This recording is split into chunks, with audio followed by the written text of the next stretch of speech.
Welcome back to Communists of America. This leadoff that you're about to hear from Fred Weston of the International Secretariat was recorded at the 2024 Founding Congress of the Revolutionary Communists of America. Many events have occurred since this leadoff was recorded, but all of it remains fundamentally unchanged as far as the communist perspective of world politics. Without further ado, let's hear from Fred. The world, if you look around the world today, you see that it is pregnant with revolution.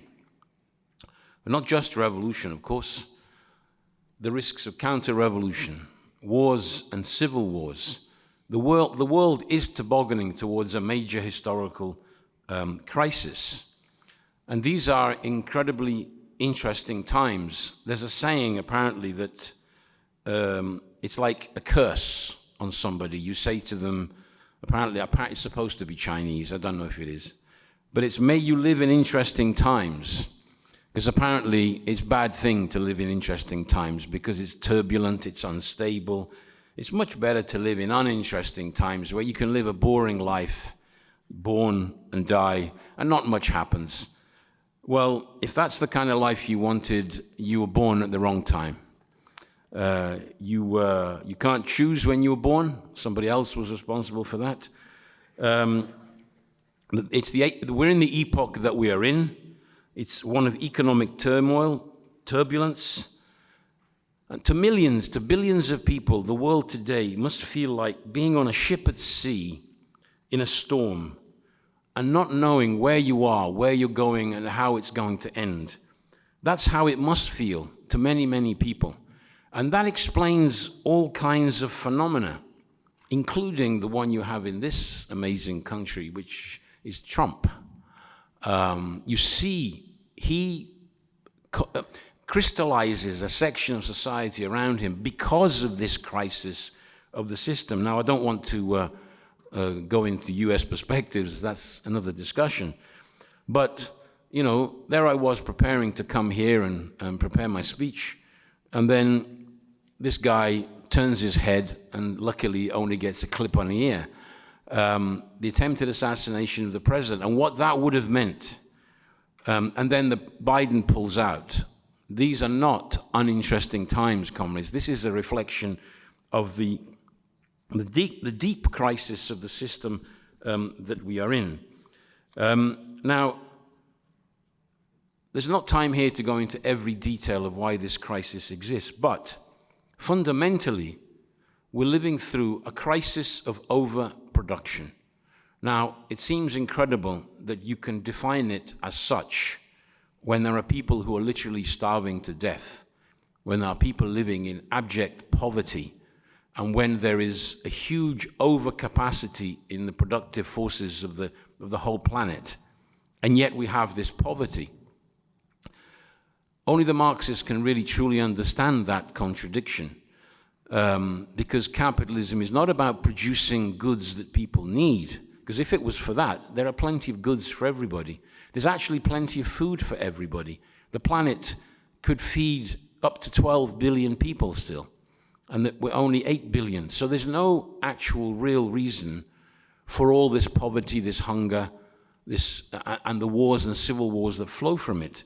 But the reason is that the property is in the hands of a small minority. It's private property in the hands of the capitalist class.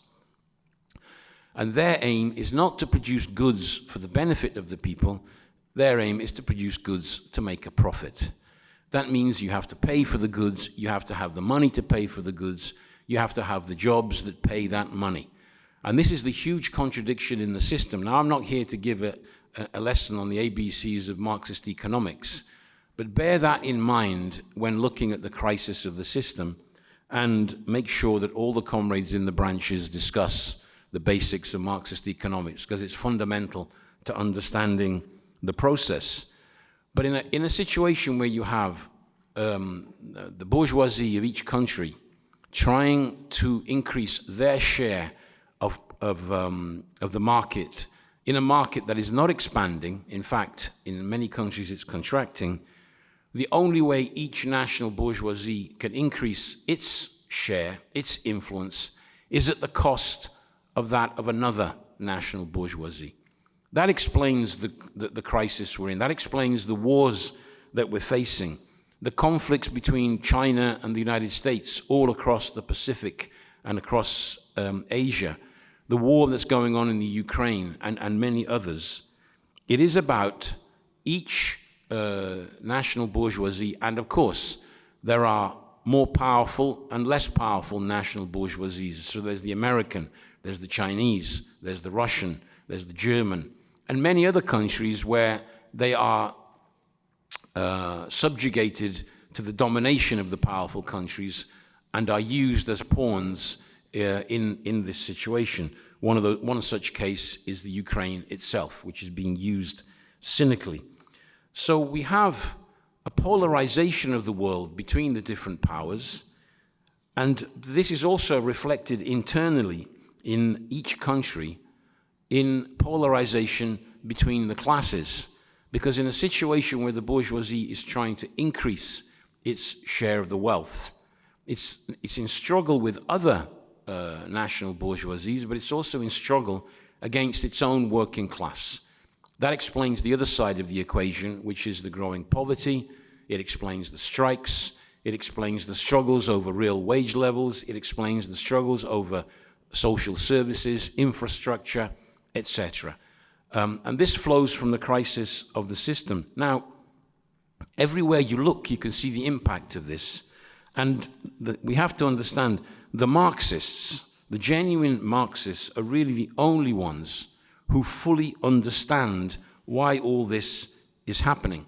That is a huge advantage that we have over millions of people who do live what seems to be a nightmare that has no explanation. That explains, by the way, all the conspiracy theories. I have friends, and they believe in some incredible stuff. And I think I'm in a country where there's quite a few people that fall for that kind of stuff. And I always say, they believe in all these conspiracies, and yet there is one conspiracy that is real. It's called the capitalist system, which has a state which defends the rich, which controls the media, which controls the education system, which has priests and rabbis and imams holding people back through religion. This is the real conspiracy. And when you tell people, no, there's these dark powers maneuvering, and that explains why you could talk to a lot of these people, and they will agree with you on 90% of what you have to say. And then they'll say, that's why I'm voting Trump. In England, I've had that with people saying, yeah, that's why I'm voting Farage. And you go, wow. That shows you that what's lacking is a revolutionary party of the working class, which can tap into that and bring out the real conspiracy that's taking place and open people's eyes. That's our task. Now, the private property of the means of production and the nation state are the two major obstacles to the development of society today. It's what I outlined earlier on. Capitalist ownership and national borders are two elements which are part of the contradictions of the system. I'm sure a lot of you have done some basic Marxist economics and have discussed the concept of surplus value from which profit comes, and how the system works. So I don't want to go into all the details of that. But these contradictions at some point lead to a crisis in the system. It can take decades sometimes for those contradictions to work themselves through. If you think of the post-war period, 1948 to 73, that was a 25-year period of unprecedented economic growth and the development of the productive forces, which also, as Marxists we understand, has an impact on consciousness.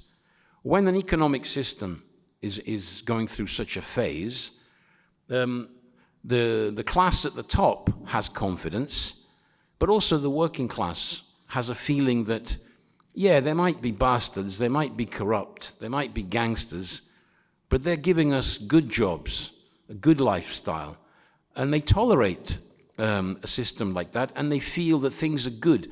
And that also explains the grip of other ideas, such as reformism in the labor movement, which is that things are getting better and they can get better tomorrow, and if we just be patient and work at it, we can gradually, bit by bit, make it better and better. We, the Marxists, in that period, defended the idea that that was a utopian dream. But you see, if you say that, and for 20 years the system continues to expand, it's like talking almost in the desert. They think you're a little bit crazy. What planet are you from? Are you from Mars or something? But then the system does go into crisis. That started in the 70s. The turning point was the recession of 1974. Since then, the system has been very different to what it was in the previous period. Since the 70s, we had a big wave of class struggle. I don't want to go into a history lesson, but that was defeated because of the leadership of the working class. And because of that, in effect, the last 50 years have been a period of long-term decline of the system. Ever since the mid-70s, what we have is the system chipping away at all the benefits they gave the working class in the previous period. Now this, when they talk about MAGA, Make America Great Again, what it means for a lot of working class people is the dream of going back to that period. That's what we want back, when life was good. Now, of course, we as Marxists understand that that is absolutely impossible to achieve on a capitalist basis. What we've had for 50 years is the system surviving first by defeating the workers in the 1970s. And once the working class has gone through a wave of defeats like that, it opens up room for the bosses to go on the offensive. And we've had attack after attack after attack on working conditions, trade union rights, real wages, social spending, healthcare, pensions, everywhere. But it's not been at the same rate throughout the 50 years. In the recent period, it has accelerated. And what we have now is a constant attack on the gains of the working class. Now, capitalism can get round its crises for a period of time. Now, you see, there's a big contradiction in the system. If from the 70s you're attacking the real purchasing power of workers, you have a problem. Capitalists also want to sell their goods. You can't sell goods to workers who are not earning as much in real terms as they were. But the system has many ways of getting around that, and one of them is the credit boom. They got round that contradiction for several decades, actually, by lending money very easily. The credit boom, I remember when they used to throw credit cards at you, and there was a boom in lending, mortgage rates, etc. That allows the system, for a period, to live beyond the contradictions that are within the system. But the problem with that is that credit, at a certain point, turns into debt. Debts have to be paid, and they have to be paid back with interest. So although the credit for a period can alleviate the pain in the sense you can still buy your house, you can get that car, you can borrow that money for whatever it is you want to buy, eventually you end up with a debt on your shoulders, which means from now, a big chunk of your wages is no longer available for spending, and it has to be to pay debt with the interest. That means that something turns into its opposite. I'm sure you've done discussions about Marxist philosophy, about how things can turn into their opposites, and I'm sure people outside of the organization would think, what the hell are these guys talking about? It's gobbledygook, but it isn't. Credit is an example of something which stimulates the economy for a period, and the very same credit becoming a debt burden becomes a brake on the system because you have to pay it back. Capitalists don't lend you the money free. They want it back with interest. That's what created the crisis of 2008. The financial crisis meant that period had reached its limits, and you had the collapse of some major banks. And the system has not recovered from the crisis of 2008. Everything you see, everything they do, is because of what has emerged through that crisis. Now, debt has reached unprecedented levels. World debt has reached something like $300 trillion.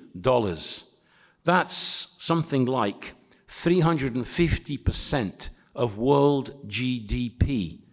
Translated into very basic language, that means the world owes 3.5 times the total wealth which the world produces in 1 year. That is unsustainable. That cannot continue. It translates into something like $37,000 per person. So any of you thinking of having a baby, remember that baby will come into the world with a debt of $37,000 hanging over their head. Every single individual. Now, of course, some individuals have more than others, of course, but that is the level of debt, and they're looking at a debt which is ballooning. The problem with such a level of debt is the debt can actually grow, without even increasing lending, because when you've got to pay interest on that level of debt, it's a huge amount of money. The debt system is in reality a nice mechanism for siphoning off even more wealth from the world, from the whole world, from the workers of the world, and it's transferred into the hands of the speculators, the bankers, the capitalists. That's what is happening. And global debt has one from Fortune magazine. There's a headline that says, "Global debt hasn't been this bad since the Napoleonic Wars." You're talking about 200 years ago, more than 200 years ago. The debt has reached this level because that's the way they solved the crisis of the 70s. Marx explained, capitalism can find a solution to a crisis and can overcome a crisis, but only by accumulating more contradictions and preparing an even bigger crisis further down the road. That's what we've seen. If you actually want to go further back, what was the solution to the crisis of the 30s? Think about it. It was the Second World War. The Second World War solved that crisis. Small detail. 55 million people were killed. Massive destruction. But it's a price that capitalism is prepared to pay. That is what created the boom of the post-war period. And the way they solved the crisis of the 70s has now prepared the crisis that we are living in. Now, in this situation, the capitalists are trying to find solutions. And of course, because the global system is not expanding enough for all the capitalist powers, there's a growing tendency towards protectionism, i.e., if I can't sell everything I've got to sell, I can protect my home market and make sure that I can sell here at home and stop the foreign powers from exporting into my home market. Now, you have a president who seems very keen on this idea. He thinks that that's the way to solve the problem. That's a discussion for the US perspectives. But it's not just Trump. It's a global phenomenon. The tendency towards protectionism is a reflection of the crisis of the system. And in turn, the application on a global scale of such measures will push the economy further into depression. In fact, the crisis of the 30s was compounded by the application of protectionist tariffs. That's actually what pushed the economy over the edge and into a deep crisis. Trade wars are now part of the scenario. On the question of the debt, just to give you an idea, I have a graph here on the interest payments, and it refers to, this is for the global scale on interest payments, $2 trillion interest bill that's hitting governments. $2 trillion is what is being paid out because of this crisis. And in the context of this, there are some some countries, maybe even some comrades, some countries who are in debt to a higher level than others. I think it applies in both cases. But in some countries, it's intolerable, the level of debt. And that explains what we saw in Sri Lanka last year. In Sri Lanka, the level of debt is so high that the interest payments became completely unpayable. The country was facing default. And this is being repeated in one country after another. There's something else which is going on, which is part of the scenario, is in order to get profit levels back up again, because through the 60s and 70s, the rate of profit was going down. Now, Marx explained this. This is a tendency that appears at different moments in history in the system. The constant competition, the investment in new technology, the increase in productivity done by several capitalists in competition with each other, eventually can lead to a gradual slowing down of the rate of profit, to the point where it can become unprofitable to invest in production. That also explains the phenomenon of speculation, looking to make a quick buck through financial investment and rather than in production. But another way they can do it, and that's been going on for the past 50 years, is to squeeze the working class. Surplus, the total value that's produced by the working class, a percentage of that goes back to the working class in the form of wages. Another percentage goes to the capitalists in the form of profit. The class struggle is about how much of that share goes to one class or the other class. That's the fundamental contradiction under capitalism. Now, in the post-war period, the working class, through the struggles of the 60s and 70s, actually managed to push back and claw back a greater share for the working class. Since the 50s, it's been in the opposite direction. And if you look at all the graphs, I mean, you're too far away to see them here. All the graphs I have here of share of national income, say, going to wages. Here I have one for the advanced capitalist economies, and it's from 1970 to 2014, and it's the labor share of national income. In 1975, it reached a peak of 55%. 55% of national income was going to the workers in forms of wages. By the time we get to 2014, it's 40%. That shows you that the bourgeois have managed to claw back through pressure on the working class, through collaboration of the trade union leaders holding the workers back, etc., etc. Rotten trade union deals that don't keep up with inflation.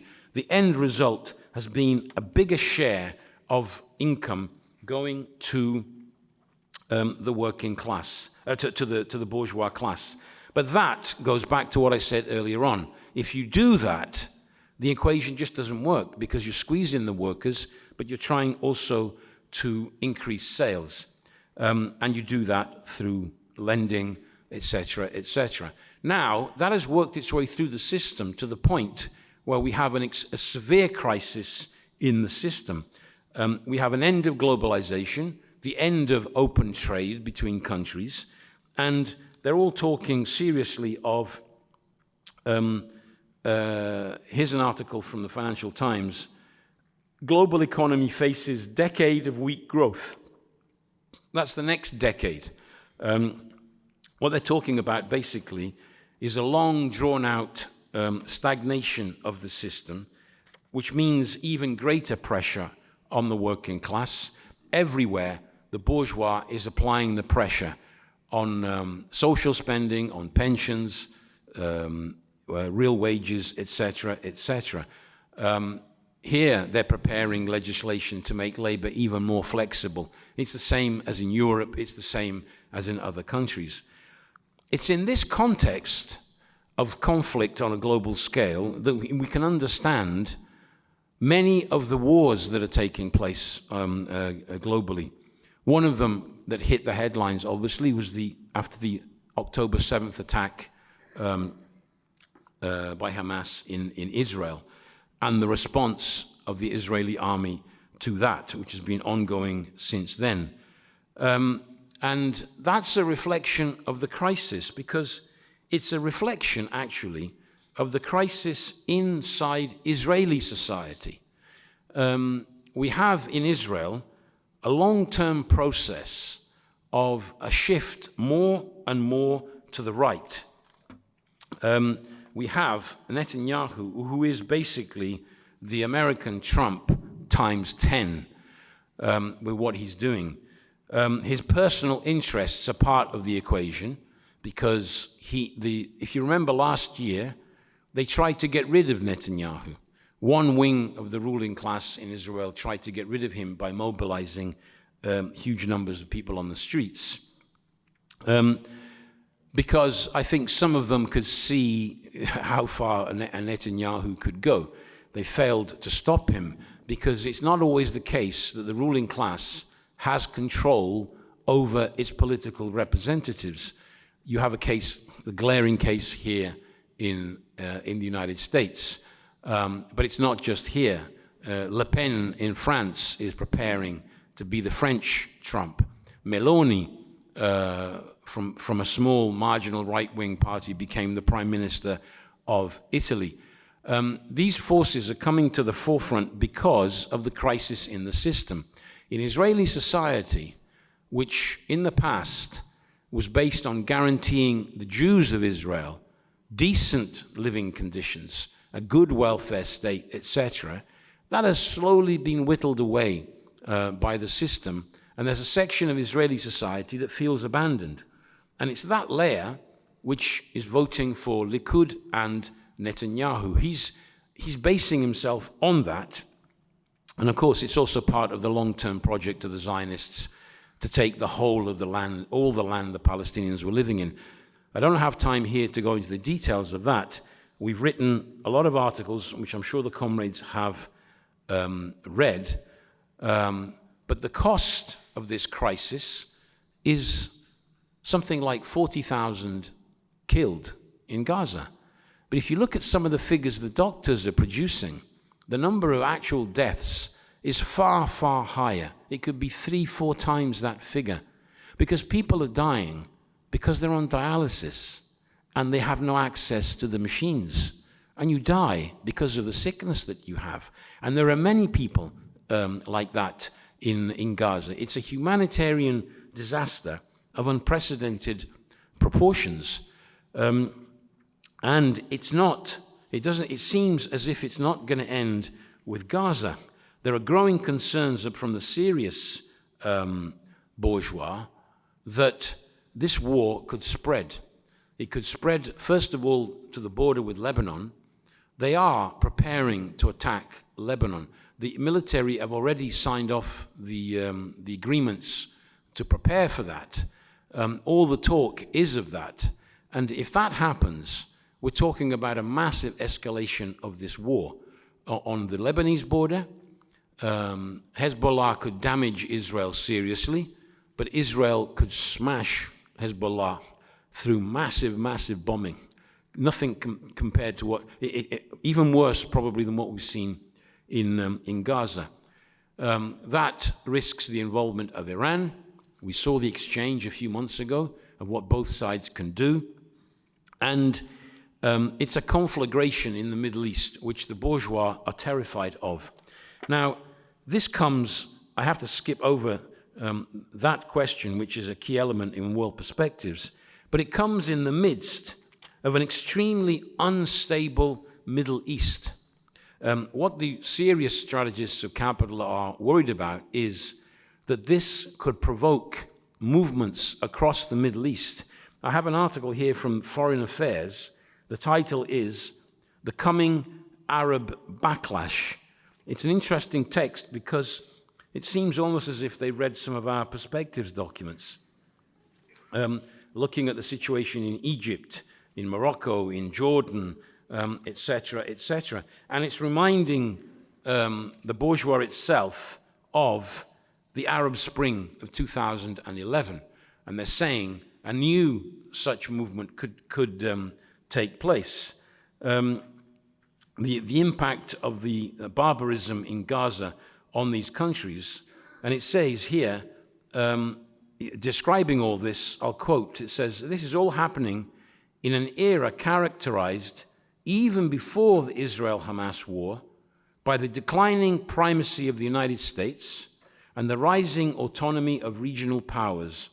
Leading Arab states have increasingly sought to demonstrate their independence from the United States, building strategic relations with China and Russia, and pursuing their own agendas in regional affairs." Now, this thing that they refer to, the weakening of US imperialism, US is still the most powerful country, but it's nowhere near the power it had 50, 60, or 70 years ago.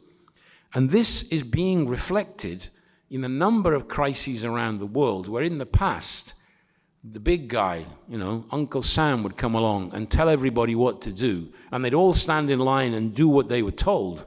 Now, the regional powers, India's flexing its muscles, China is a rising power, Russia, you see what in the Ukraine, but not just in the Ukraine. Russia is present across Africa. Recently, we had, I don't know if you know ECOWAS. It's a kind of West African economic military alliance, basically a West African NATO plus EU type situation. Well, 3 countries just broke away and formed their own alliance, Mali, Niger, and Burkina Faso. And who is backing them? The Russians. They're in there with their troops. Who's paid a big price? The French. They've been kicked out. This is happening in a situation where the big guy of the past can't stop this from happening. You see it, the US cannot control Netanyahu the way they would have done in the past. In the 50s, when there was the danger of destabilization after the Suez Canal crisis, the US told the Israeli government, you pull your troops out of the Sinai, otherwise we'll stop payments. And Israel stood in line, saluted the big guy, and did what they were told. No longer the case. Now you see the weakening of the major power and in effect the sharing of power through different powers in contradiction with each other is creating a much more unstable world. That's the result of this. Ukraine is one example. By the way, again, I can't go into the details. Ukraine is going to be a humiliating defeat for NATO. Already, they've already lost. Biden was attached to the war. Most likely, Trump will go down a different road on this one. A lot of people are feeling, what's the point of spending billions and billions and billions on helping Ukraine lose a war, when there's so much more that we need to spend money on? I found in Britain, doing the election campaign, that when you spoke about this, a lot of working class people would say, yeah, all that money for the war, and there's no money for hospitals and schools. So that's highlighted in the Ukraine. But the question of debt, you see, the way debt is resolved is always the same for the capitalists. You make the people pay. You squeeze them. Now, we've seen the events in Kenya, for example. Behind the Kenyan situation is debt. I have an article from the Financial Times from June, before the big movement, and it actually pointed out this about Kenya. It referred to the country's staggering $80 billion in domestic and foreign public debt accounts. It says, accounts for nearly 3/4 of Kenya's entire economic output. 3/4 of the wealth of the country is the same value as the debt that it has. And it says interest payments alone are eating up 27% of the revenue collected. And it basically indicates that this can't continue like this. And it refers to all the consequences of that debt. And then what happens? Not long after that article was written, bang, you have the explosion of the movement in Kenya that we've written about, and I'm not going to go into the details, but you see this amazing movement of the youth of Kenya. And by the way, when you say the youth, in countries like Kenya, the youth are the majority of the population. I was discussing with one comrade in my branch who's from a Kenyan background, and was discussing, how do you win over the older people? And I said jokingly, you don't have to. They're a minority in Kenya. Of course, we do want to win over the old guys, but it's a very youthful society, and there's no future, and there's an eruption of the movement. And then you finish analyzing Kenya, and you have to dedicate time to analyzing what's happening in Bangladesh with this huge eruption of a youth movement over the question of quotas. Again, I don't have time to go into it. I'm sure you've read the articles and you're following the events. These are revolutionary developments. We have pictures of soldiers marching with the students. I saw one the other day. He's got his gun hanging here, and he's holding the hands of two students, and they're marching together. That is a very dangerous development for the bourgeoisie. When a revolutionary situation like that impacts the very armed bodies of men who are supposed to defend the capitalist class. Now, they're worried that this scenario could spread from country to country. I have an analysis here of what's happening in Nigeria. The title of the article from Financial Times is, "Will Shock Therapy Revive Nigeria's Economy or Sink It Further?" And it's interesting, as they analyze the austerity measures the government is imposing, just one little sentence.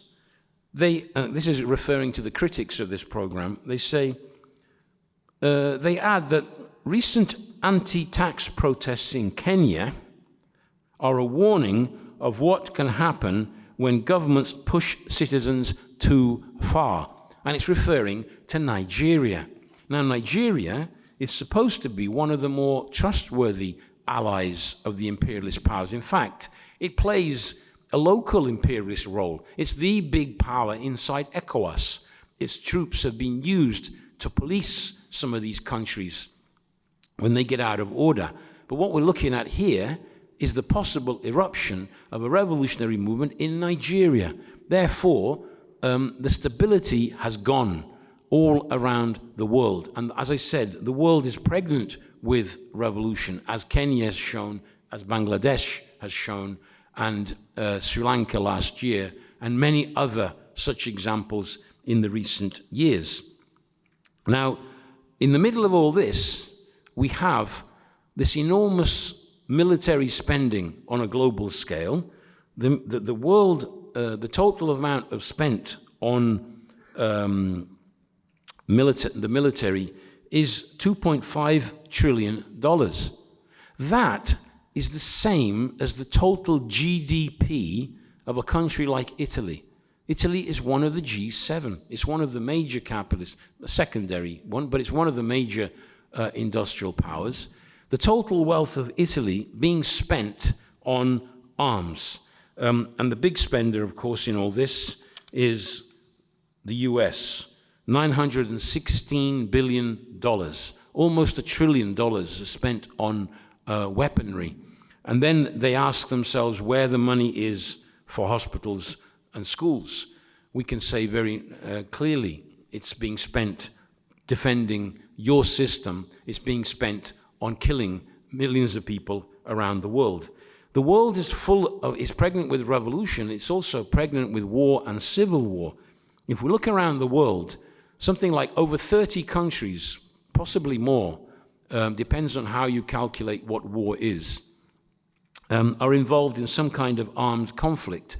Not just Gaza, Palestine, Israel, but we have, of course, the Ukraine. But there are wars affecting many, many countries. There's the Congo, there's the Sudan, there's the ongoing conflicts in Syria, and many other countries are affected. Yemen. In Mexico, there's no war. But since 2006, at least 120,000 people have been killed, and 27,000 have gone missing in what they call the drug war. There is a war of a different type, the drug war, in which you can bet your bottom dollar a lot of Americans are involved. The American mafia, organized crime, etc., they're going to be involved because this is the source of the drugs which they're making big money from by selling to youth who are in a parlous state because of the crisis of the system they live in. See how, what kind of a system we live in. They can make money out of anything. They can make money out of despair. They can make money out of homelessness, and they will make money from that, worsening even more the situation. The war in the Congo, we just published an article on the crisis in the Congo. The number of people killed in the Congo wars over the years is more or less the same number of people that died in the Holocaust in the Second World War. They don't highlight it as much, but that is the crude, real figure of that war, and it's getting worse. And what's it about? You can discuss till the cows come home who started this war. The Congo has a huge concentration of cobalt and coltan, and these are minerals which are necessary for batteries and digital devices. The Chinese have managed to get in there.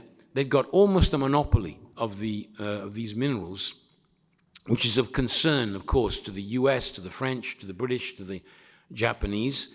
And if you look more closely at the war, you find that it's in reality a proxy war between the different powers to control that source of minerals. And what's even worse is that this war could actually escalate into a bigger regional war around Africa involving many other countries, Rwanda, Burundi, and Uganda, and many more.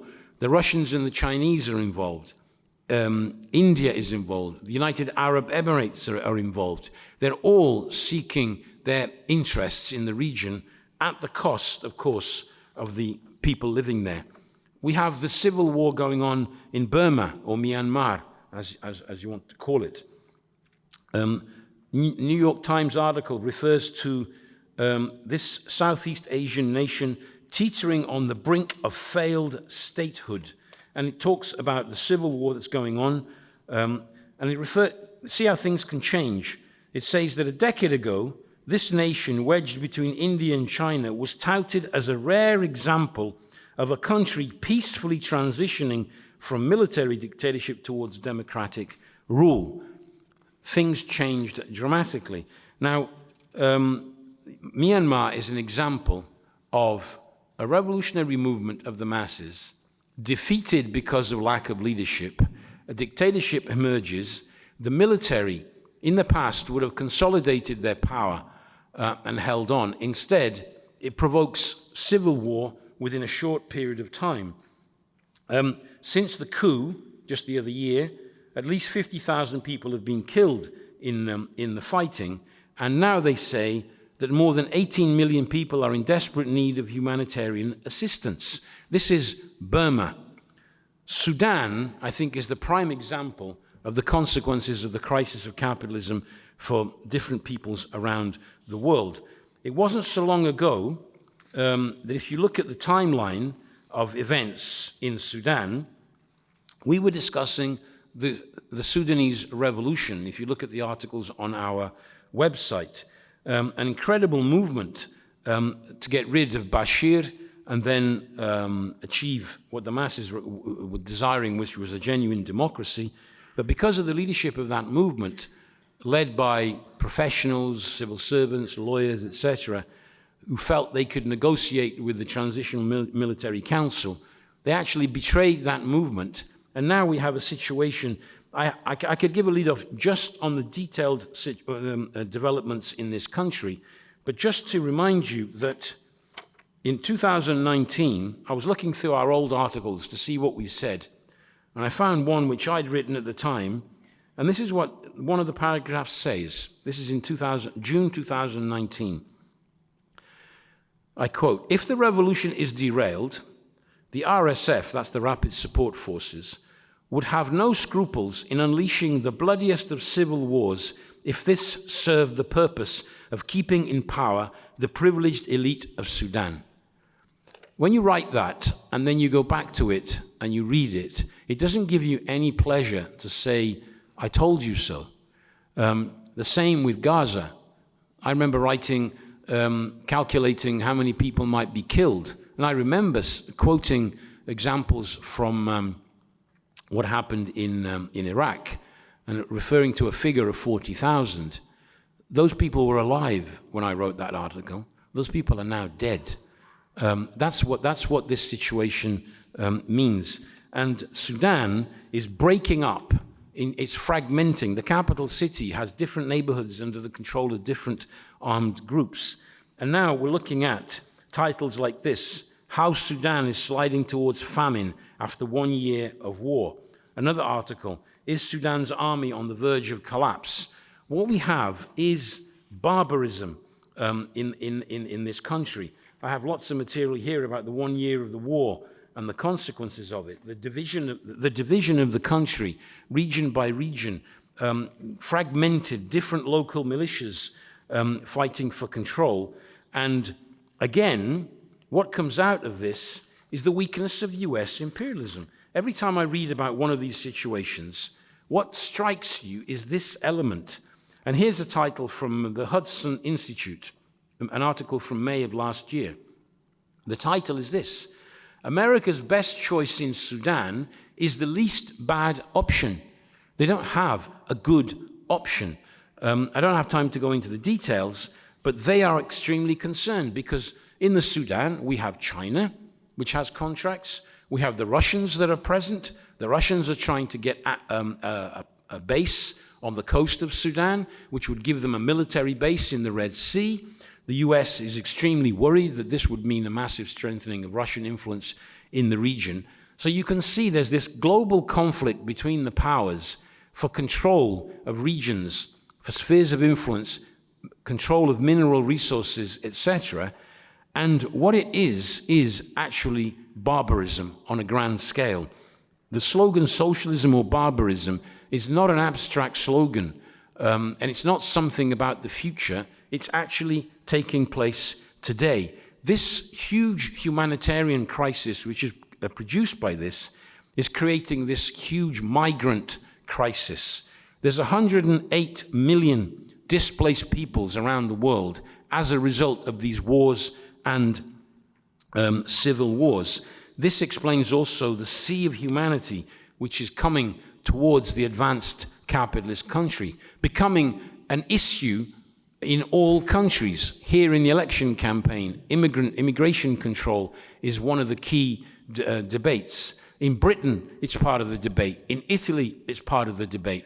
And the idea is, of course, that you tell ordinary working class people that the problems they have is because of these migrants coming, taking your jobs, taking your houses, etc., instead of understanding that it's the system that's the cause of these problems. This is an endless flow of humanity which will not stop and will not be stopped.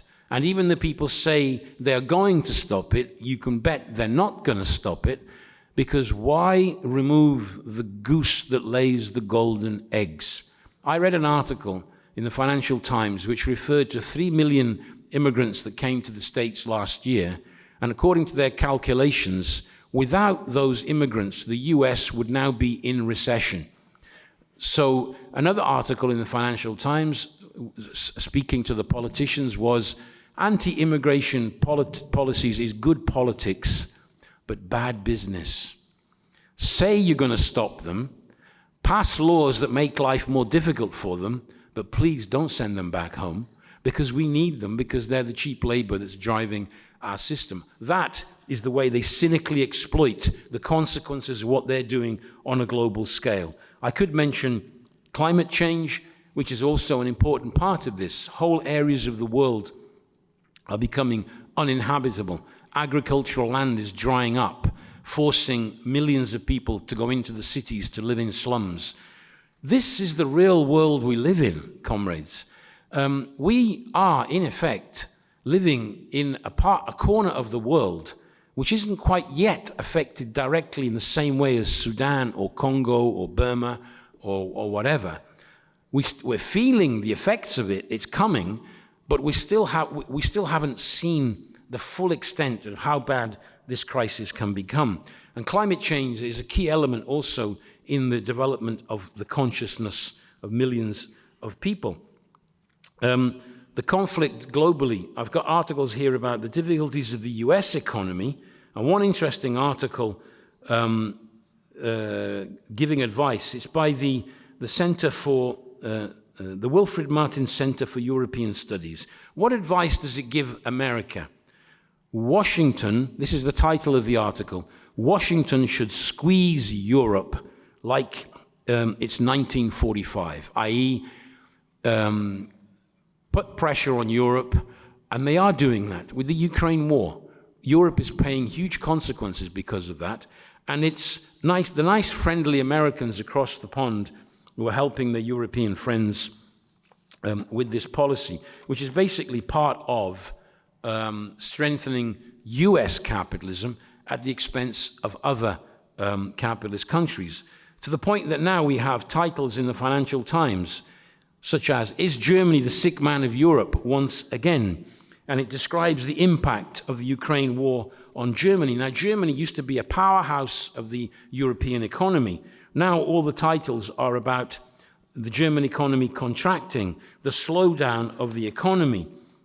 And what's interesting is, I haven't got time to go into the details of this, it highlights the growing polarization of wealth, growing wealth in the hands of a small minority and growing poverty amongst a large part of the population.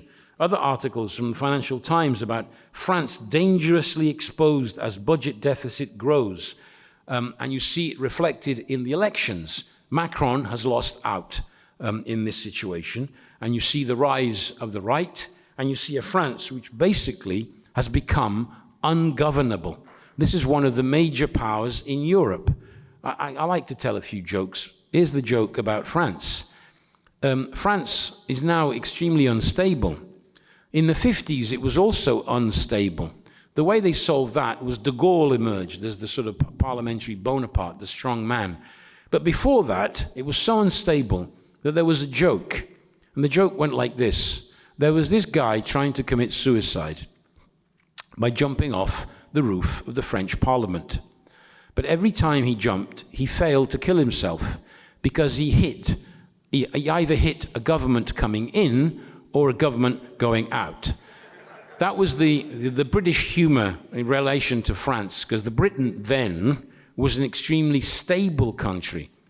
They're not so stable these days. Look at the situation we have there. In Britain, I've got so much more I'd like to say here, but anyway, just briefly, the solution for Germany, by the way, I've got lots of articles here, is they got to work longer hours and more years. I've got all the statistics which highlight that, and they're complaining. Basically, the Germans have struggled for a shorter working week. They have one of the shortest working weeks in the world.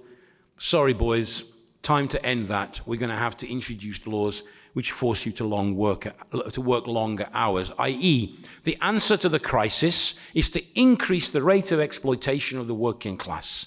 Now that prepares class struggle. That's what we've got to understand. It's also reflected in the elections. I could talk here just about Britain, the campaign we had, the interesting experience we recently had, but you can read the interviews, you can read the articles. But what's significant is this. This Labour government has 2/3 of the MPs with 1/3 of the vote. They got 34%. Labour governments in the past with 34% would have lost every election. In 1979, when Thatcher won, Labour got something like 38, 39%. But if you analyse it even more closely, with 41% of the electorate not going to vote, which means they can't see an alternative, those people that voted Labour were actually only 20% of the total electorate. So you have this apparently strong government. It's got this solid majority in parliament. It only has the active support of 20%. Now, what does that mean? When Macron won the elections, if you go back to his presidential election, the people who voted for him in the first round were actually only something like 20-25% of the electorate. When he tried to introduce the reform on pensions, it unleashed that massive movement. You remember? Huge movement of the French working class. And opinion polls showed that 75% of the French people were against Macron's pension reform. Scratch. How can somebody who won the presidential elections have so many people against him? Well, look at the facts, for Christ's sake. 75% of the French people did not vote for the bugger. And 80% of the British people have not voted for Starmer, which means when he goes on the offensive, and he's already started, by the way, with the attacks, it's going to unleash huge class struggle. I've got 2 minutes left to cover China, India, and I don't know what else. I'll go back to the point I was referring to now. Just very, very briefly, China is also in decline. If there's one figure, one graph which highlights it, is this. Up until a couple of years ago, if you looked at the graph which measured Chinese GDP relative to US GDP, it was going up and up and up, getting closer and closer and closer. The last 2 years, you look at the graph, it's gone down. It's actually reduced relative to the US. That's a consequence of the global conflict over markets. That's a consequence of the protectionist measures. It's a trade war that's on, and China has lost somewhat in that conflict. But it's also producing internal instability. I'll just quote one. China's youth unemployment tops 20% amid signs of stalling recovery. This was last year. China was a country a few years ago where if you got your degree and studied hard, you could get a good job. Now it's a country where you can get a job in a place, I don't know if they call it that, but McDonald's or whatever, temporary shit jobs, basically, with no future. That's what's facing the youth. And in the recent period, we're seeing, as a consequence of this, the phenomenon of unpaid wages, a backlog of months of unpaid wages, and this is now leading to strikes. I could give a whole talk just on this scenario in China, which explains also a title in the Financial Times the other day. Chinese official calls for proactive stimulus to distribute growth across the economy. They're getting worried about the slowdown of the economy in China because it's destabilizing Chinese society. But I have to skip over that. We have a consequence of the global conflict between the powers, realignments, Russia and China. On Thursday, just the other day, there was a joint patrol over the North Pacific Ocean and the Bering Sea near the coast of Alaska. That's clearly a message of the Russians and the Chinese to the Americans. And the Americans are getting worried. But it's a consequence of their own policy. You try to isolate Russia, but the problem is, you see, the Americans and the Europeans, when they talk about the international community, that international community only represents about 25% of the globe. There's a large part of the globe which is not part of their international community, and it's called China, India, Russia, Africa, and many other countries, Latin America. And the coming closer together of Russia and China is a result of that, but the other one is also the coming together of Russia and North Korea. North Korea has been strengthened. Imagine you got a few problems. You got the big guy just across the border who comes and makes a deal with you, and Putin travels and visits the country and strengthens basically the position. The US military are complaining about Chinese maneuvers constantly. Now, this is a consequence of the crisis. But to go back to what I was saying before, the number of people not voting in a lot of countries, 40, sometimes 50%. The fact that governments are being elected, this says something about so-called bourgeois democracy as well. A bourgeois democracy in England, in Britain, which has a government which has the support of only 1 in 5 people. And the same thing is going to happen here. Here, you might get maybe 60% voting. I don't know what the predictions are. Half of those will vote more or less for Trump, the other half for Harris. So in effect, a minority of the country will decide who governs the country. And it's all down to maneuvers within the system itself. There's not a genuine democracy. It's not a way of expressing the will of the people. The will of the people has no expression. That's the big contradiction that we're in. But you see, consciousness is starting to change, and quite rapidly in some countries. The events in Kenya, the events in Bangladesh are indications of how very quickly revolutionary movements can erupt. What's happening is a growing realization that the crisis is much more serious than people thought. There's no party that represents them. I got figures here about the popularity ratings. Actually, it's not the popularity ratings, it's the unpopularity ratings. The title of the article from the New York Times is "The World's Unpopular Leaders." At the top, if there's any Germans here, is Olaf Scholz. 73% disapproval rating. Macron, 71%. The leader of South Korea, Yoon Suk Yeol, 70%. Japan, Fumio Kishida, I don't even know these guys, 70%. Rishi Sunak, well, he's gone, 66%.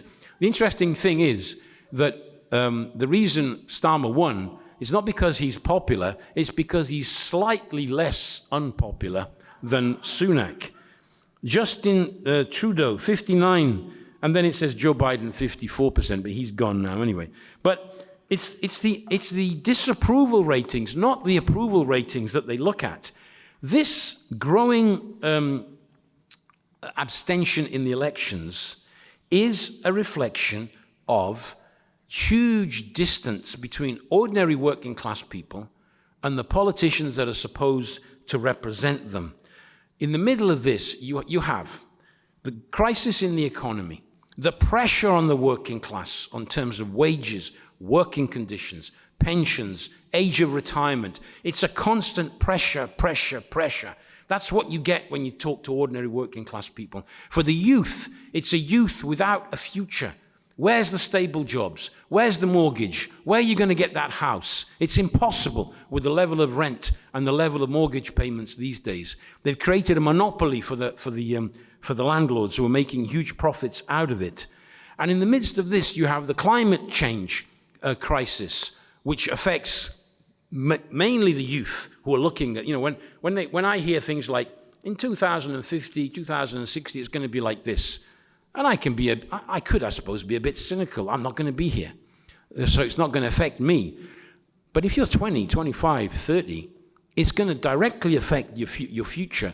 And that is part also of the radicalization. And then you have the wars taking place. You have the barbarism. You have the videos, the screens showing the butchery, the killing of children in Gaza, the displacement of millions in Sudan, the Congo. This is what the youth are looking at.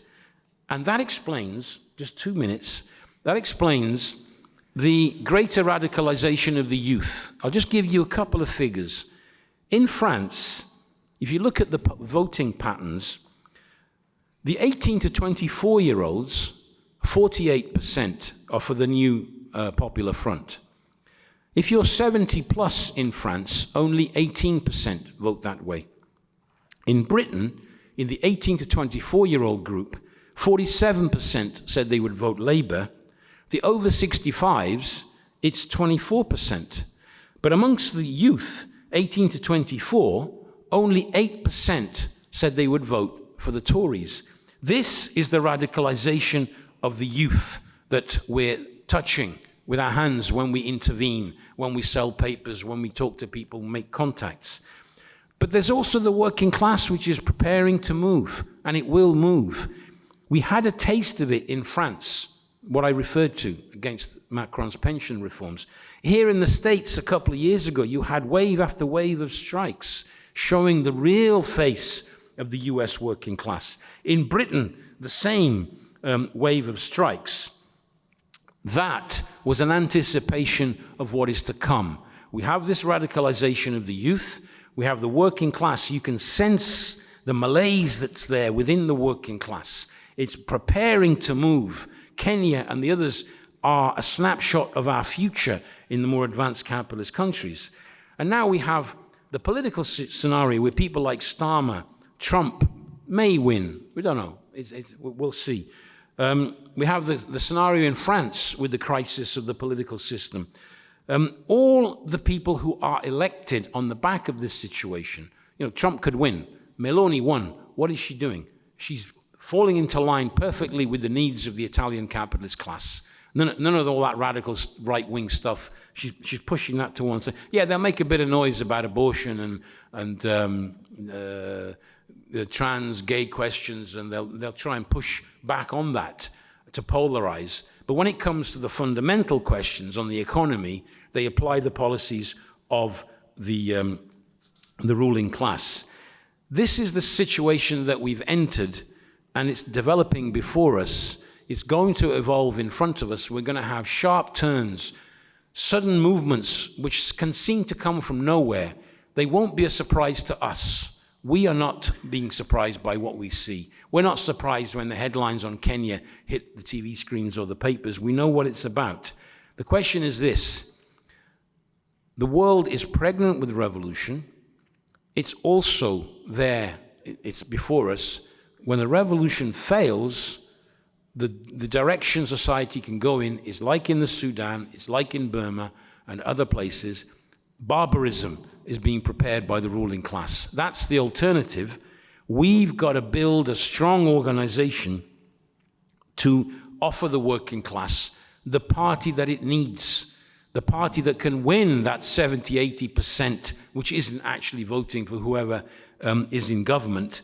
We saw it in the 70s, what could be done. We had a glimpse of what revolutionary Marxist ideas could achieve with the flourishing of many left groups in that period. We're in a period where that is going to be repeated by a scale of 10, which will give us huge opportunities to build our organization.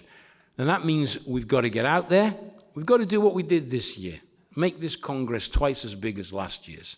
And keep going down that road, building up the forces of Marxism and building that party which the working class requires, and in the process, building educated Marxists, comrades who know how to dialogue with workers, comrades who know how to give answers on why there's a crisis, why all these things are happening. I've seen it many times, and I'll conclude with this. You talk to a young contact, and you explain the process, and once it becomes clear what the perspective is, you literally see it in their faces. The eyes light up, they open up, the smile, they're like, wow, now I get it. And it's not because we have magic powers, comrades. It's because we have an understanding of why all this is happening. We can explain it, and we can also explain what needs to be done, which is socialist revolution.